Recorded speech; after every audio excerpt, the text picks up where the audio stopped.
The first agreement is in concerning the so-called Stadium of the Future in Jacksonville. Now, the next steps, including what City Council thinks about the details. The mayor says this whole deal is about more than just football and entertainment. In this next 30 years, we're going to watch this city truly blossom. And I think this stadium is a big piece of that. Mayor Donna Deegan joins us today on This Week in Jacksonville.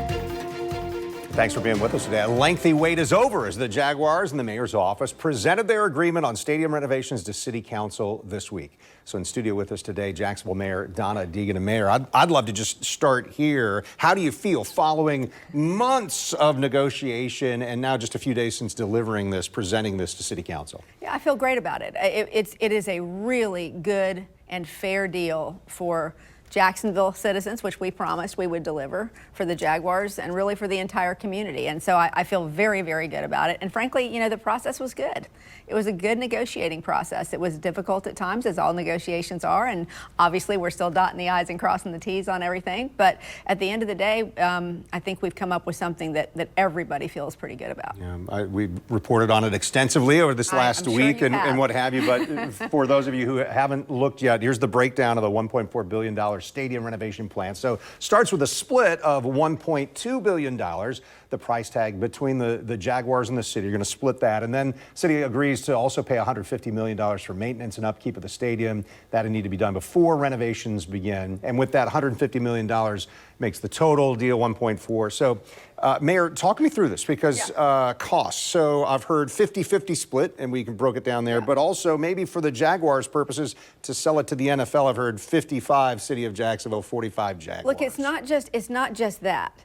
This $150 million that you put up there is not new maintenance on the stadium. What that is that's $150 million that, you know how budgets can get year after year when you're looking at shrinking budgets and they say, look, you owe us this, it's in the contract, the stadium's having problems, we need to do it, but yet it doesn't get done because there's just not enough money, right?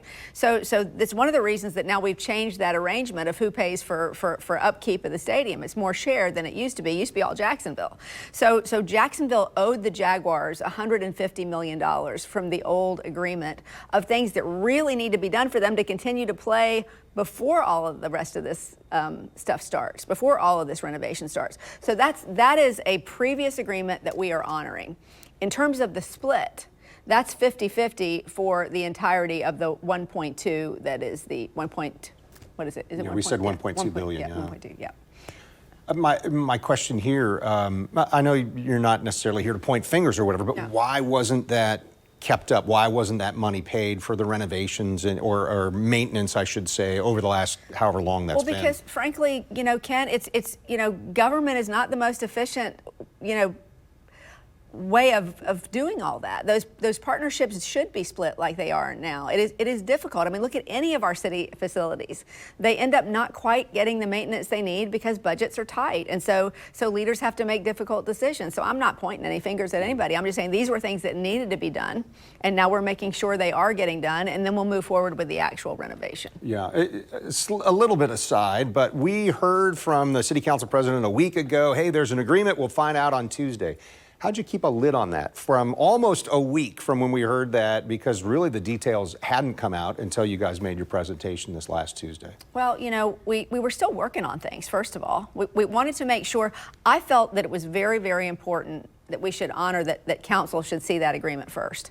And so we just really, we kept it in a very small circle, but also we were still working on details. We didn't want it to get out before we actually had all the details, hammered out. So very fortunate, I will say, very fortunate that it did not. And that's what some people were frustrated that some things got out the day before, and I said, boy, all things considered, I think, we did pretty well that way. Because, what happens is, frankly, what is happening now. You start to see people pick apart things that they don't yet fully understand, and yet they're throwing information out there that may or may not be true. So our goal was, let's get out there and really educate people about the details of this, and then hopefully, since we're giving that to council first, as we do these community meetings where we give people the opportunity to ask questions, we can educate them as well in terms of how we got to where we are. We're going to take a break in a moment, but before we do that, I wanted to hear just a little bit about this, not included in that $1.4 billion, but part of the agreement is the community benefit agreement. So maybe help us understand this. As I understand, it's another match, city paying additional $150 million, Jaguars paying $150 million, but this is spread over 30 years. How is that part of it? Well, listen, I want you to really understand this part because it's very important.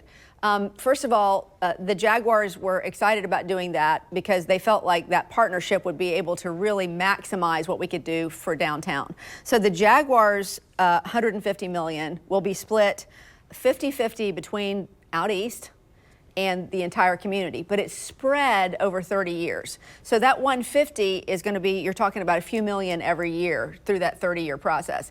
If the city folds its 150 into this agreement, and that money will be available in the first 5 years. So we can actually seed every one of these affordable housing, parks and recreation, all those riverfront parks, completely fund them so we can start really making downtown go. All those things you've heard about, economic development, workforce development, those are citywide programs that we are going to seed with that $150 million from the city side. So I have always felt that it was incredibly important whenever you have an opportunity like this. That's what I said to council the other night. It's our opportunity to meet the moment. You know, you hear over and over again, when's downtown going to go? When? And the truth is, as I heard one of the council members say at the DIA committee meeting the other night, at some point, if we want downtown to go, we got to put our money where our mouth is. And that's really how I feel about this. We get the opportunity to get at the very least an extra $50 million from the Jaguars if we do this. And I think it's a great deal for the city. Well, what you and I and all of us who were just observers at the time have seen over the last decade or 15 years is when there were talk of, hey, we're going to do this development in the arena district or on the shipyards or whatever, that a lot of those plans fell through. I'm just curious, how do you feel about where your agreement is now and what you thought it might be a year ago when you're still running for mayor? We were talking, this is going to be a big issue for the first year of the next mayor. Well, I'll tell you, and I've shared this before, but you know, everybody has to act like they know everything, right? And you always, the Jaguars aren't going to negotiate in good faith. They're going to get everything they want because the truth is we knew the NFL said you got to come to an agreement, right? So they are in a good position. But what I don't think most people really got their arms around was how much this organization is dedicated to this community. I mean, Shad Khan is spending $1 billion on the riverfront, $1 billion. That's a lot of investment in a community if you don't care about staying in that community. So I think the whole thing when we came to them and said, look, we want this agreement, we want to get to yes, it's got to be far more fair. So we've gone from a lease that frankly was very heavily weighted toward the Jaguars to one that is split frankly right down the middle 50-50. And I think since it's our building and we're going to get to use it for a whole lot of other things, I think that's a great deal for the city. Yeah, how was it tilted in favor of the Jaguars prior to this agreement? Well, everything was our responsibility. The cost of renovations was our responsibility. The maintenance was our responsibility. The game day expenses were our responsibility. I mean, you name it, go down the list. And so what the Jaguars said, and we really had nothing in place that would make it so that the Jaguars couldn't run out and do 6 games away if they wanted to do that. Now we have them in an agreement that says we will never have any fewer home games than we have right now.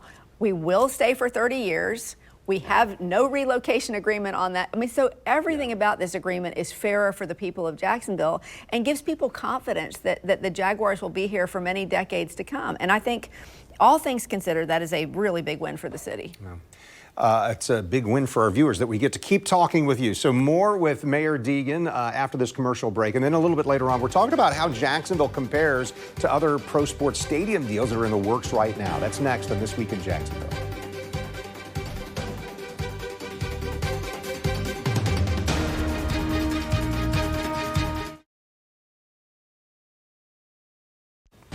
You're watching This Week in Jacksonville with Kent Justice. And Donna Deegan is with us. Jacksonville native, loves her city, leaving no stone unturned to talk about the agreement to renovate the stadium downtown and to keep the Jaguars here for 30 more years. So, Mayor, why is this so important, not just to you, but for people who live in this region, not just Duval County, too? Well, you know, I have to tell you that beyond community pride and the fact that we were able to land this team in the first place, which was just an incredibly major accomplishment for our city. It is the key to our economic growth and our economic health in this city. I was at Mother's Day brunch with my son and a woman walked up to me and she said, "I want to ask you a question." I said, "Sure, come on, let's go." And she said, "I want to know, I'm from Arlington and I want to know why you do nothing but talk about downtown." And I said, "You don't want to pay more taxes, right?" And she said, I do not want to pay more taxes. I said, "Well, you know what? I don't want you to pay more taxes." I said, "Here we are. We have the lowest taxes in the state of Florida for any large city by far. Our ad valorem taxes are the lowest by far.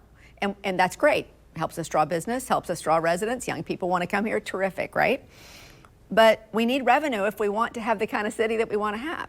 If downtown can go the way we know that it can and will, that will create so much commercial revenue for our city that will help us to pay for things in every neighborhood of this city that has needs. We have a city of 850 square miles. So something's got to give someplace if we want to have the things that everybody needs. And if we can really get downtown going, and I believe that we can, and this is a big piece, I think that's going to be the key to that commercial revenue that we need to make it happen. Well, I want to point out the Jaguars, the stadium of the future that we're calling it, is among several stadium projects that have been proposed in recent years in NFL market cities. So most of those, they've already are also involved some public funding, a little different than what Jacksonville's going through. So here's the map right now: Tennessee Titans, Buffalo Bills, Kansas City Chiefs, Chicago Bears. They all have plans to upgrade their stadiums. The Titans, they've already broken ground on their new stadium, expected to cost about $2 billion, and a quarter of it is expected to come from the state of Tennessee, $760 million from the city of Nashville.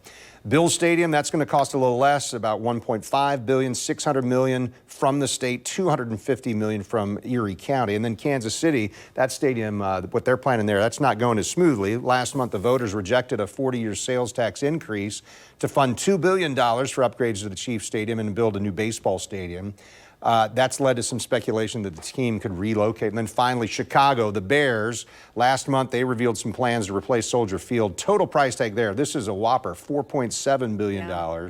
But that includes some infrastructure, surrounding projects. $2.4 billion of that comes from some various public funding sources. So if we've mentioned City of Jacksonville going to provide that $700+ million in public funding for the stadium in the future, these other things, no state money coming this way. That's unusual compared to that. And that's because, what, so many pro sports franchises in Florida, or why not some state help? That has become a policy in the state over the last at least decade. I can't remember exactly what year it happened, but we used to fund things like that. But the state has decided they're not going to put any money into things like that anymore. And so that's a big chunk that we have to pick up, obviously, that the state might have in some other state. We want to talk about these community huddles just underway. You presented to City Council on Tuesday. Wednesday night, you and Mike Weinstein and Mark Lamping from the Jaguars, you're out in the community. We got video. This was Mandarin High School, I believe. What are you hearing here so far? What's your goal? And obviously we heard from Weinstein and Mark Lamping about this. Timely video. Sorry about that. Okay. Listen, it was a largely very supportive crowd. You never know what you're going to get in any sort of community meeting, but people were very fired up and excited. I think, and I said this to the members of the media that were there the other night. I said, guys, look, I know that the first thing you want to do is to pick it apart and find all. I said, just cover this without fear or favor and show people what's actually in it, because it's a very fair agreement. And that's what we heard from most of the people in the crowd. There was one person who'd asked me about, why we didn't take it to referendum.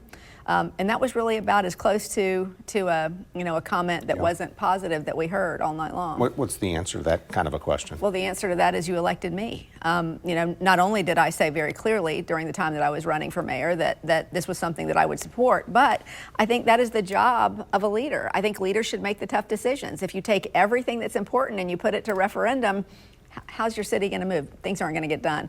And frankly, I think that's our responsibility, and the council's. And so I think that's something that most people understand. This idea of we're going to need a stadium renovation or a new stadium, whatever, this has been coming for a while. I remember back to 2015 or 16, I think, hearing Mark Lamping and Shad Khan talk about, hey, here's where our stadium is compared to other stadiums. So it really was not a surprise. And part of the process next, we heard from Mark Lamping. Somebody asked him in that first meeting about what he thought about residents who might oppose the city spending so much money. He said, hey, what I'd tell them is there were 20 people who were going to make this decision. Aren't you lucky? Because now there's only 19, and what he's referring to is city council. What are some of the responses you're getting? It's very early for council. They're now looking at the agreement. What are some of the challenges or the support that you feel like you're going to get from City Council? Listen, I'm excited for council to take a look at this. Obviously, it's our job to come up with the agreement. It's their job to vet it and to pass it. And I have every belief that they'll see this and think that it's a good deal for Jacksonville. The few rumblings I've heard is they want to talk more about the community benefit agreement, and I am certainly happy to defend that and say why I think our entire community deserves to be involved in this. But as I said the other night, I think it's an opportunity to get additional money from the Jaguars on things that are really, really important to citizens in this community. And so I'm hoping they'll see that. But at the end of the day, they'll have to do their due diligence, and they don't even have the actual bill yet, because we're still, dotting the I's and crossing the T's on the agreement. So, but what I've heard so far has been mostly positive. President Salem seems very excited about moving this forward, and we've worked well together, and I'm hopeful that we can get that done, before the end of June. But that's mostly up to the lawyers, I think, as to whether that will happen. The dotting of those I's and crossing of the T's. We want to show you that there are 3 more community huddles coming up. So Fletcher High School, that's coming up very soon, May 20th. Sandalwood High School is May 29th, and then May 30th, Westside High School. And tonight is Legend Center. Tonight we're at the Legend Center. Did you say that already? I'm sorry. I apologize. On Thursday, yeah. Yeah, that's tonight. So I did, just before we go here, David Miller's been on our show. He's been a leader, civic council, et cetera. He posted this comment after the announcement the other day. This co-investment in our future is actually about much more than the Jaguars. Kudos to both the administration and the Jaguars for having the discipline to work in good faith. The CBA is a critical piece for Jax to achieve our full potential from this partnership. I think I retweeted that. Yeah, I was just going to say, that sounds like, at least in his case, understanding what you're attempting to do and why you feel like this is a good deal. I will tell you that at least the members of the business community that I have heard from so far, and we're obviously going to be continuing our education, have been very excited about this community benefit agreement in addition to the Jaguar Stadium. The Jaguar Stadium has to get done. Yep. The community benefit agreement is one of those things that I think we can actually take this moment and make it something that will move us in the direction of our goals and visions for our city in a way that we couldn't do otherwise.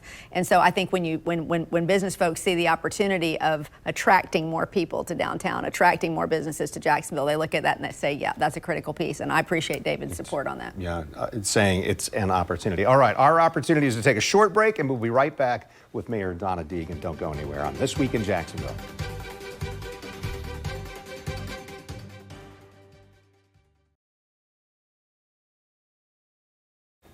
You're watching This Week in Jacksonville on Channel 4. Jacksonville Mayor Donna Deegan has been with us this morning. So in this final segment, I wanted to shift topics a little bit. One of the things that happened this week, City Council's got a committee that is working to try and figure out the needs for a new Duval County jail, and they released a report this week, I guess a draft report. Cost of a new jail would be about $1 billion.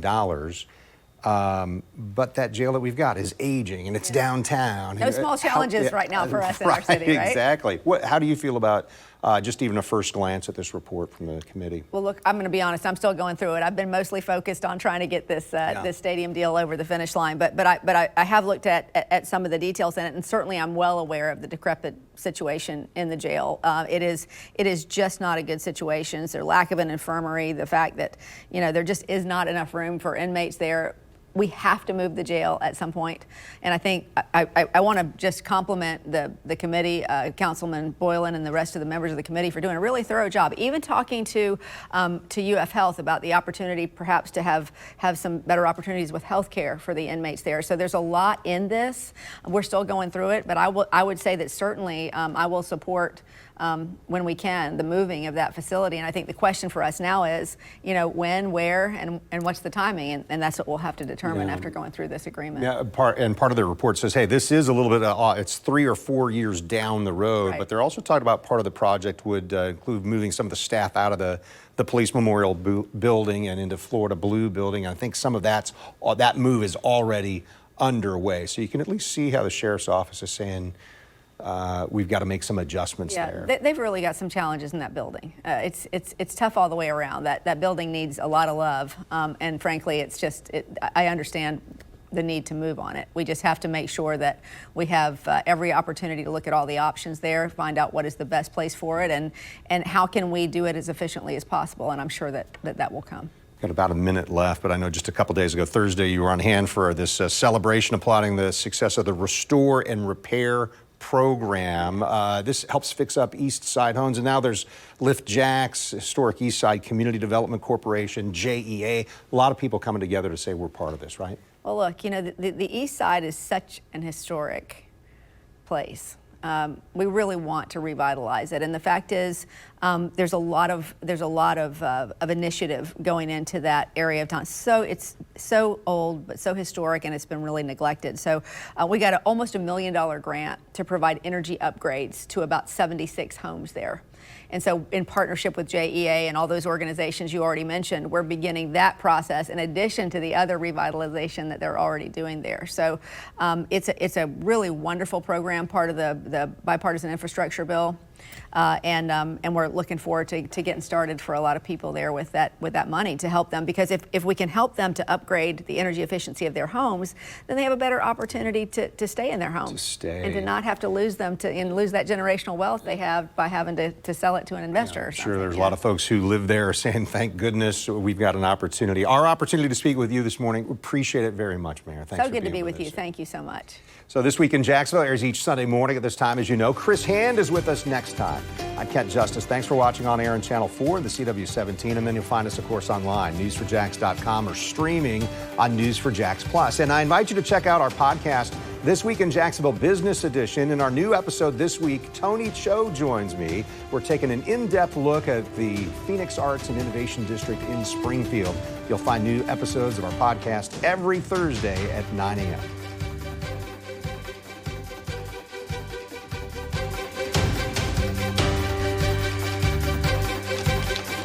See why every day more people are choosing News 4 Jax, Northeast Florida and South Georgia's #1 source for local news.